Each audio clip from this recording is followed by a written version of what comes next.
We all smoke weed here in Seattle. Those of us who don't smoke it, eat it, or drink it.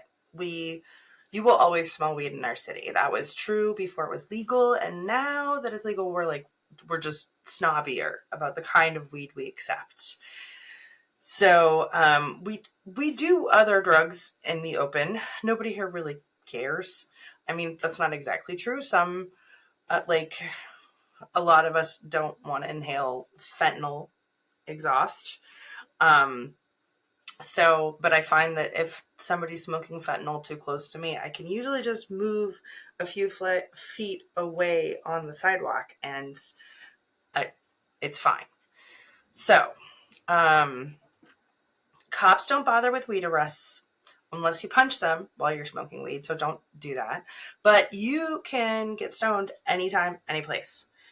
The weed stores here are open from 8 a.m. to 11:45 p.m. They're like bars in that they card, and they also offer wondrous possibilities. The people who help you are called bud tenders. Tip them. Their job is hard. They deal with stoners all day.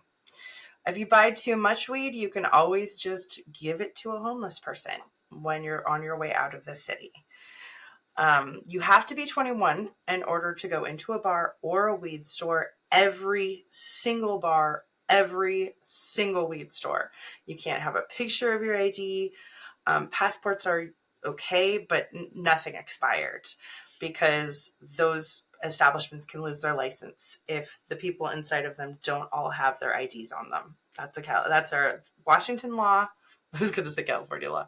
Where the fuck am I? That's a Washington law. So, um, no one's going to risk their their license to stay open to let you inside.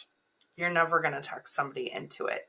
So make sure you know where your ID is at all times. Um, Washington state law also allows them to be held liable for over serving their customers. So don't say you're drunk or act wasted in front of a bartender. They will cut you the fuck off.